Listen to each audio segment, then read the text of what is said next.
تو میں اپنے وقت عنوان پہ جلدی سے آ جاؤں، 10-15 منٹ کا ٹائم بچا ہے، جلدی سے میں بات پوری کرنے لگوں۔ تو اللہ کے رسول علیہ الصلوۃ والتسلیم نے جہنم کا مشاہدہ کیا، یہی سے بات چلی تھی اور پھر بات بہت آگے نکل گئی۔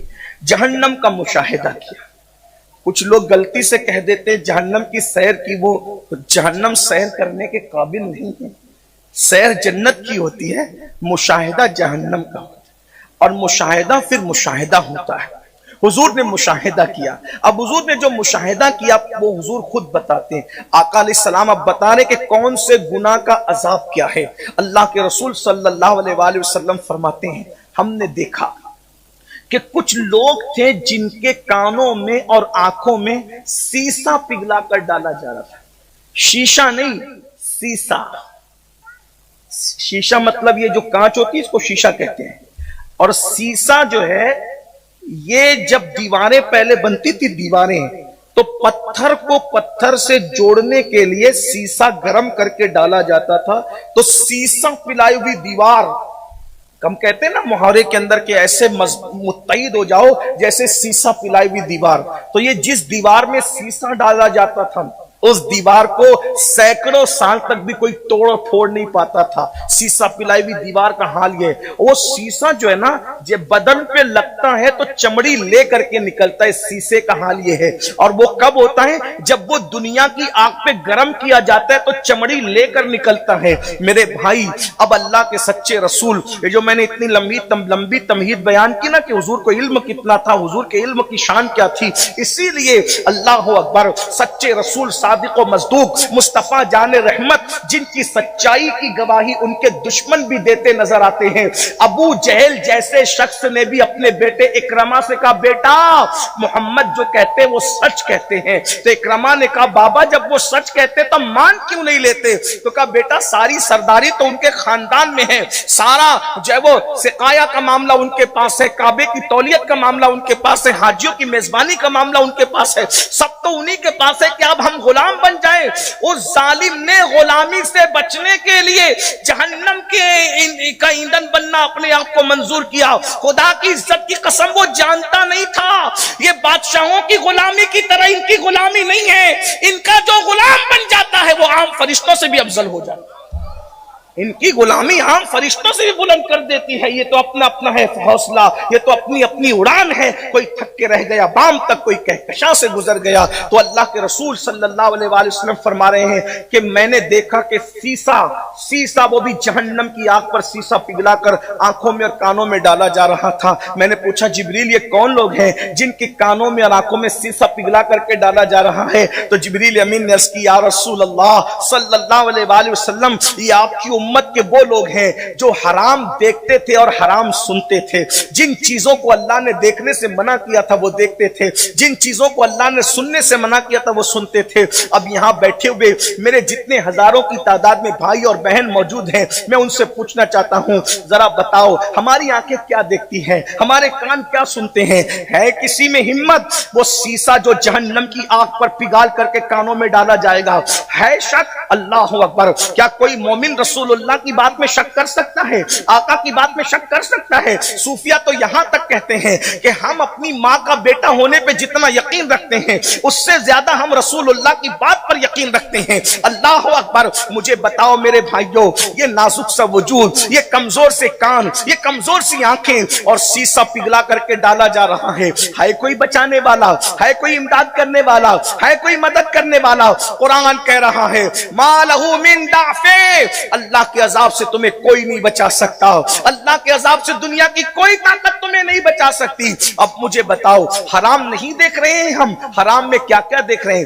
کس کس چیز کا تذکرہ کیا جائے؟ بار بار ریپیٹ کیا جاتا ہے، اور ریپیٹ کرنے سے فائدہ بھی ہوتا ہے۔ قرآن کہتا ہے وَذَكِّرْ فَإِنَّ الذِّكْرَ تَنفَعُ الْمُؤْمِنِينَ، مومنوں کو باتیں نصیحت کرو، نصیحتیں فائدہ دیتی ہے، اسی لیے تو یہ محفل منعقد کی جاتی ہے۔ عورتوں کو پاپ کی نظروں سے دیکھا جا رہا ہے۔ آپ کو بتاؤں اسلام کی احتیاط یہ ہے کہ سگی چچا کی بیٹی یعنی چچا زاد بہن اس کو بھی دیکھنے سے پرہیز کیا جائے گا، سگی مامو زاد بہن اس کو بھی پردہ کرنا چاہیے، سگی خالہ زاد بہن اس کو بھی پردہ کرنا چاہیے، سالیاں اس کو بھی پردہ کرنا چاہیے۔ لیکن افسوس یہ پردے کا نظام تو ختم ہو گیا۔ اور ایک بات میں اس میں ایڈ کروں گا، ہم جب بھی بات پردے کی کرتے تو عورتوں کو کہتے ہیں پردہ کرو پردہ کرو۔ میرے بھائی جیسے عورتوں کو یہ کہا جاتا ہے نا کہ جیسے مردوں کو کہا جاتا ہے کہ وہ عورتوں کو نہ دیکھے، ویسے عورتوں کے لیے بھی لازم ہے کہ وہ اجنبی مردوں کو نہ دیکھے، عورتیں بھی مردوں کو دیکھنے سے پرہیز کرے۔ ہم تو یہ دیکھتے ہیں کہ عورتیں باضابطہ طور پر آ کر کھڑی ہو رہی ہے، مولانا آ رہے ہیں دیکھو، وہ نچنیا آ رہے ہیں دیکھو، وہ کرکٹر آ رہے ہیں دیکھو، وہ ہیرو آ رہے ہیں دیکھو۔ میری بہنوں، عورتوں کے لیے بھی حکم یہ ہے کہ وہ مردوں کو دیکھنے سے پرہیز کرے، بلا عذر شرعی وہ مردوں کو اجنبی مردوں کو دیکھنے سے پرہیز کرے۔ بلکہ یہاں تک فرمایا مرد اگر نابینا ہے تو عورت اس کو بھی دیکھنے سے پرہیز کرے۔ اور وہ بھی کن عورتوں کو منع کیا گیا؟ اللہ اکبر، معاذ اللہ ثم معاذ اللہ، کسی کے دل و دماغ کے اندر یہ وسوسہ آ سکتا ہے کہ کسی ایسی عورت کو منع کیا گیا ہوگا جو عورت بہت بے باک ہے کہ اندھے مردوں کو بھی مت دیکھو۔ لیکن میں آپ کو بتاؤں اس عورت کو، بلکہ ان عورتوں کو منع کیا گیا کہ وہ عورتوں میں ان کی کوئی مثال نہیں، اور ان کی بے مثلیت قرآن سے ثابت ہے۔ یا نساء النبی لستن کاحد من النساء، اے نبی کی عورتوں تم عام عورتوں کی طرح نہیں ہو، تم نبی کی بیوی ہو جن کے حجرے میں جبریل اجازت کے بغیر نہیں آتے، بے اجازت ان کے گھر جبریل بھی آتے نہیں۔ قدر والے جانتے ہیں قدر شان اہل بیت، یہ نبی کی بیویاں ہیں جن کے حجرے میں جبریل اجازت کے بغیر نہ آئے، فرشتے جہاں پروں کو سمیٹ کر کے آئے، جن کے لیے کہا گیا اللہ اکبر کہ تم عام عورتوں کی طرح نہیں ہو، تم بے مثال ہو۔ اللہ اکبر، آیے تطہیر جس کا کی گواہ ہے، ایسی نبی کی بیویاں اللہ اللہ جو دنیا میں بھی نبی کی بیویاں ہیں، آخرت میں بھی نبی کی بیویاں ہیں۔ اللہ اکبر، ان سے کہا جا رہا ہے کس سے پردہ کرو؟ نابینا سے۔ ایک مرتبہ ام المومنین حضرت میمونہ اور ام المومنین ام سلمہ دونوں بارگاہ رسالت میں موجود ہیں، اور ایسے میں اللہ کے رسول کے پاس صحابی رسول نابینا صحابی عبداللہ ابن ام مکتوم آتے ہیں۔ میرے آقا فرماتے پردہ کرو، تو انہوں نے پوچھا حضور کس سے پردہ کریں؟ تو میرے آقا نے فرمایا ان سے کرو، اشارہ کہ ان سے کرو۔ تو انہوں نے فوراً کہا یہ تو نابینا ہے۔ فرمایا یہ نابینا ہے، تم تو نابینا نہیں ہو، تمہیں تو اللہ نے آنکھیں عطا کی ہے۔ ذرا غور فرمائے، صحابیات کو صحابی کو دیکھنے سے منع کر دیا گیا، لیکن آج ہماری بیٹیاں اللہ اکبر، یہ جو طوفان ہے، یہ طوفان، یہ لوگ کہتے ہیں بیٹیاں بھاگ رہی ہے۔ کیوں بھاگ رہی ہے؟ کیونکہ جو قانون اسلام نے دیا تھا اس کو تو آپ نے پیروں تلے کچل دیا، بلکہ اب تو یہ ہے کہ صرف بیٹیاں نہیں دلہنیں بھی بھاگ رہی ہے۔ کیوں؟ کیونکہ اب شادیاں کرتے ہو تو اسٹیج پر جو وہ ایک کرسی نہیں لگاتے، دو دو لگاتے ہو، ایک دولہے کی ایک دلہن کی فیشن ہے۔ لوگ مبارکباد دینے آتے ہیں تو ہاتھ ملا کے دولہے کو بھی دیتے ہیں اور ہاتھ ملا کے دلہن کو بھی مبارکباد دیتے ہیں۔ واہ، کون سے دن پر عمل کر رہے ہو؟ سنت رسول پر عمل کا نام ہے کہ ہم سنت ادا کرنے نکلے ہیں۔ ہزاروں خرافات کو زندہ کرنے والوں، ہزاروں بدعات کو زندہ کرنے والوں، یا ڈر نہیں لگتا اللہ کے عذاب سے؟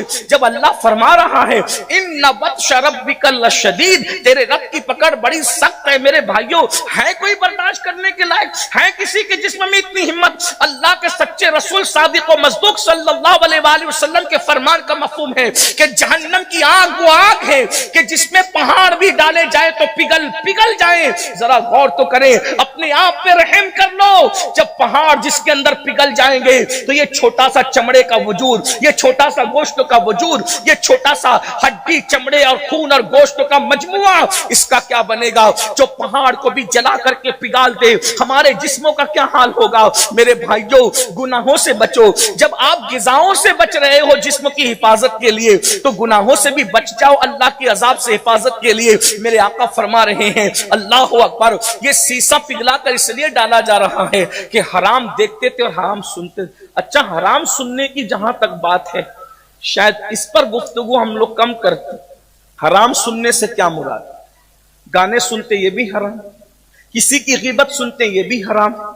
اسی طریقے سے یہ بھی حرام ہے کہ دو بندے بیٹھ کر آپس میں باتیں کر رہے ہیں، خلیل بھائی بات کر رہے ہیں مولانا عبد الکریم صاحب سے، اور وہ چاہتے کہ امین القادری نہ سنیں، لیکن اگر امین القادری ادھر کان دے کر کے سن رہا ہے تو یہ بھی حرام ہے. عورتیں گھروں میں کان لگا کر کے باتیں سنتی ہے کہ کیا باتیں بڑے کیا باتیں کریں، گھر کے ذمہ دار کیا، حرام ہے. ایسے لوگوں کے کانوں میں آگ کا سیسا پگھلا، جہنم کی آگ پر سیسا پگھلا کر ڈالا جائے.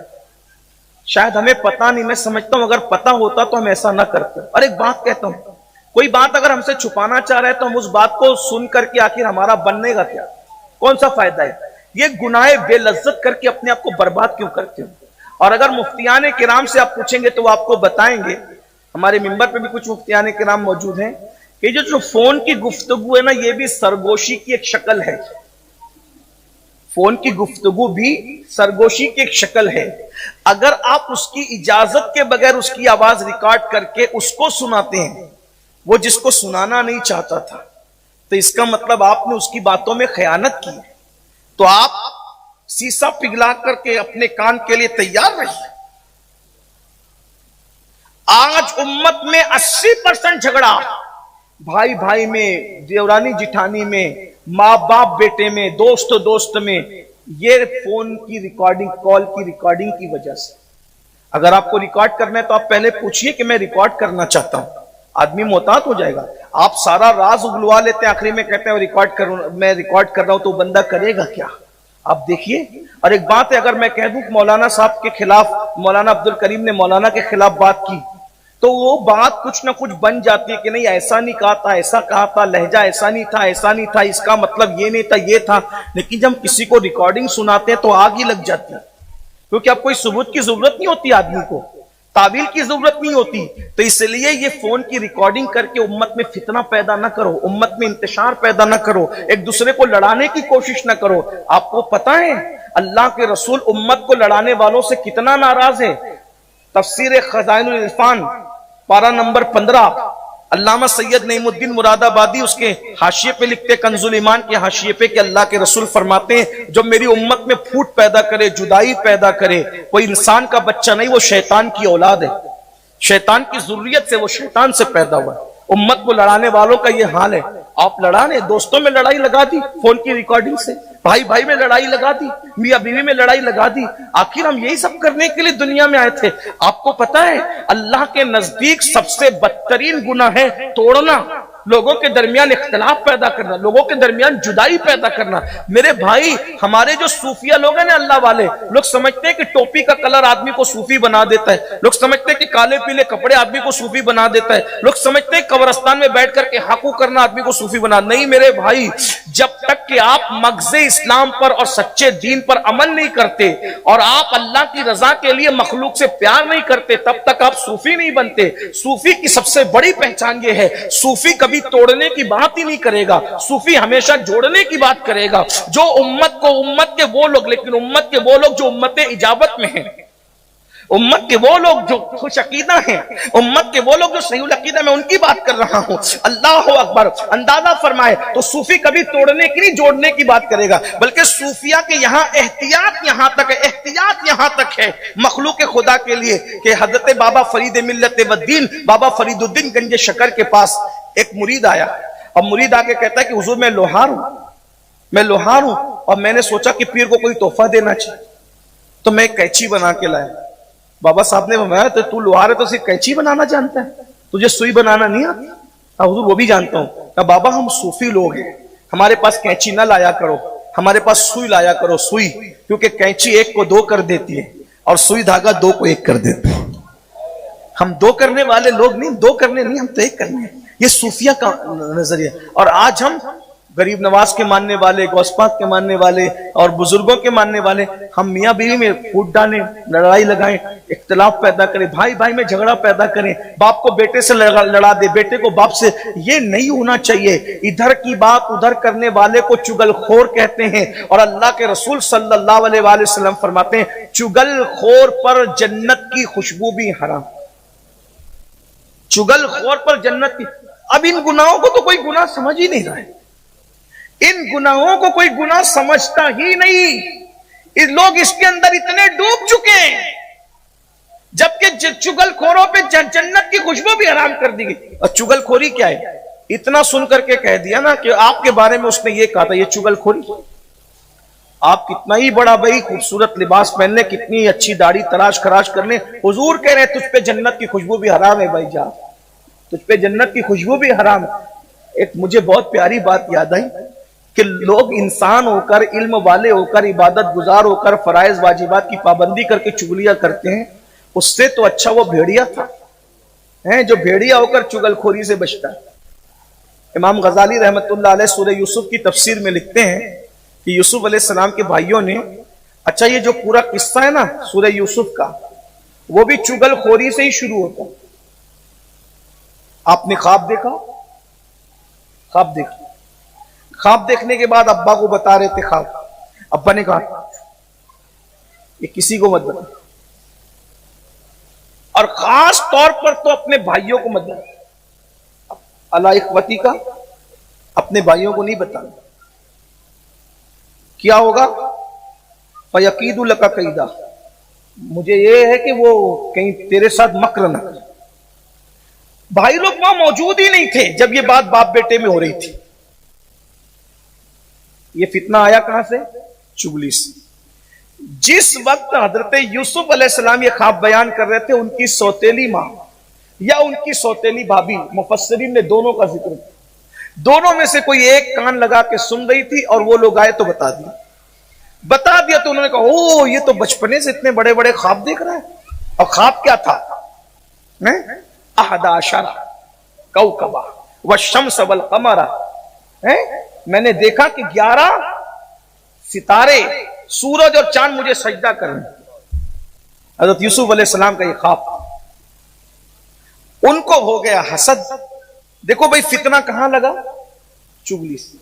اپنے بچوں کی تربیت میں صرف کھانے سے پہلے نمک چکھنا مت سکھاؤ، اپنے بچوں کو صرف مخرج سے قرآن پڑھنا مت سکھاؤ. مخرج سے قرآن تو سکھانا ہی ہے، کھانے سے پہلے نمک چکھنا سکھانا ہے. صرف ہاتھ چومنا مت سکھاؤ، یہ بھی سکھاؤ کہ بیٹا چگل خوری بھی حرام ہے. ہم لوگ دکھنے والی تربیت کر رہے ہیں، جو گناہ باطنی گناہ ہے اس سے نہ بچ رہے ہیں، نہ بچوں کو بچانے کی کوشش کر رہے ہیں. اس لیے پورا معاشرہ برباد ہو رہا ہے. امت کے جھگڑے ختم ہو جائیں اگر چگل خوری ختم ہو جائے. میری بہنیں سن رہی تو میں ان کی بھی عورتوں میں بہت عادت ہے، اور عورتوں کے ساتھ پہلے آج سے 50 سال پہلے علماء کہتے تھے عورتوں میں عادت ہے، اب تو میں مردوں کو بھی دیکھ رہا ہوں.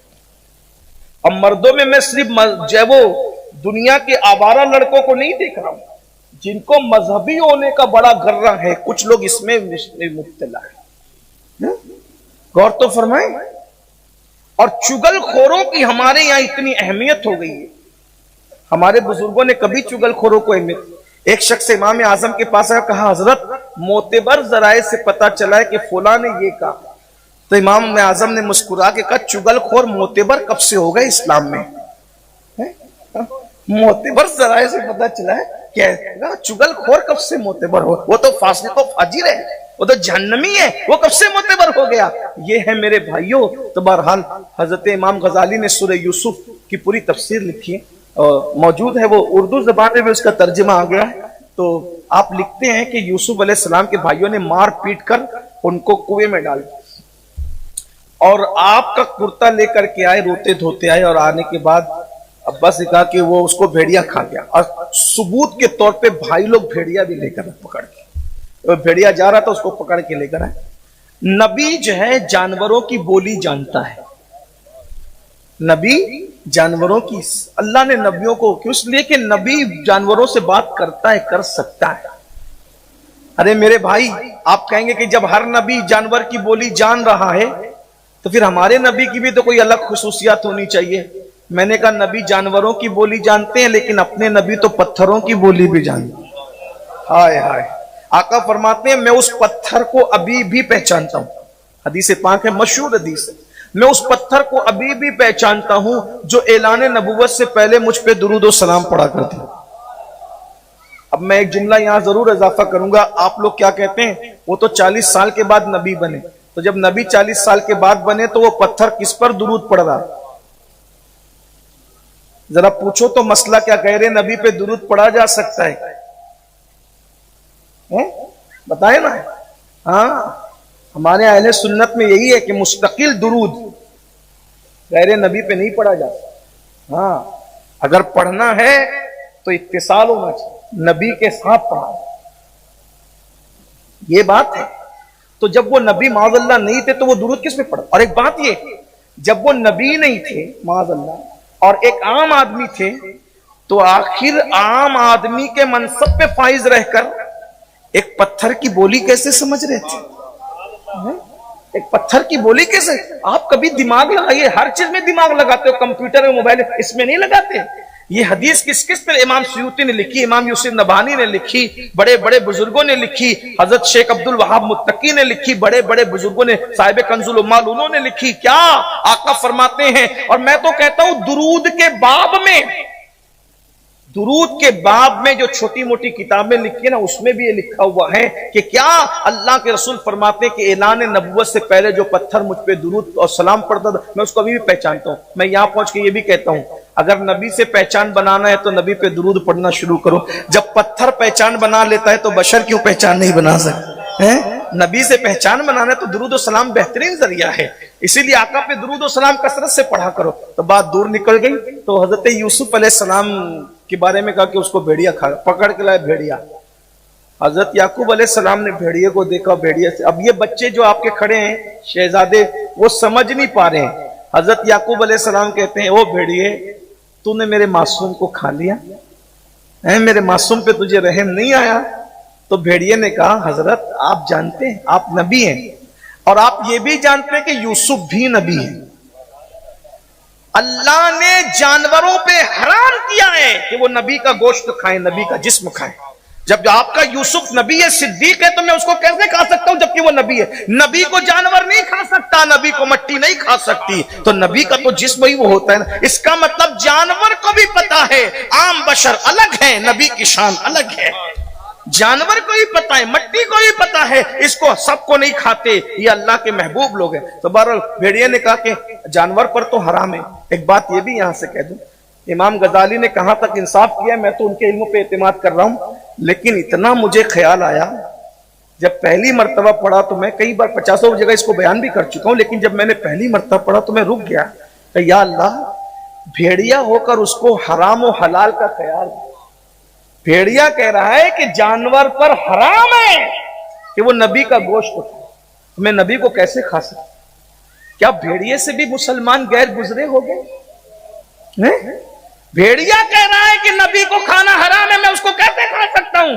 آج مسلمان حرام و حلال میں کوئی تمیز ہی نہیں ہے۔ آپ کہتے ہیں ہمارے بچے غدار ہو رہے ہیں، کیوں ہو رہے ہیں؟ بچوں کو کھلایا کیا ہے وہ تو چیک کرو، ہماری دعائیں قبول نہیں ہو رہی، پیٹ میں کیا ہے وہ تو چیک کرو، ہماری بیٹیاں غدار ہو رہی ہیں تو بیٹیوں کو کھلایا کیا ہے وہ تو چیک کرو۔ میں نے کئی بار لوگوں کو کہا، مسلمانوں کا اگر لقمہ درست ہو جائے، صرف پیور حلال ہو جائے، انشاءاللہ 90% اصلاح معاشرہ کے جلسوں کی ضرورت ختم ہو جائے گی، 90%۔ کھا کے دیکھو حلال۔ بہرحال اس بھیڑیے نے کہا کہ حضرت میں نے نہیں کھایا۔ تو حضرت یعقوب نے کہا علیہ السلام، پھر کیا ہوا بتا؟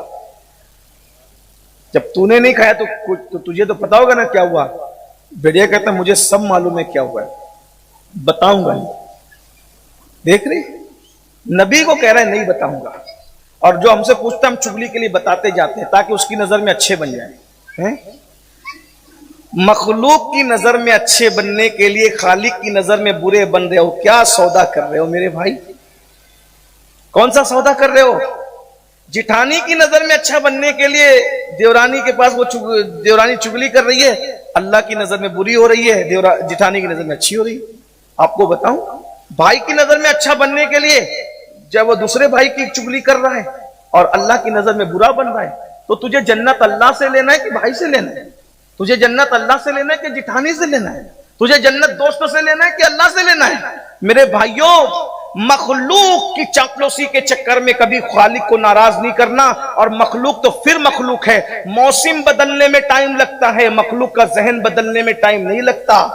اللہ اللہ ہے، اس سے وفا کرو جو خالق وفا ہے۔ پوری مخلوق ناراض ہو جائے پرواہ نہ کرنا، خالق کو کبھی ناراض نہیں۔ خالق وہ روزی دینے والا، رزق دینے والا، عزت دینے والا۔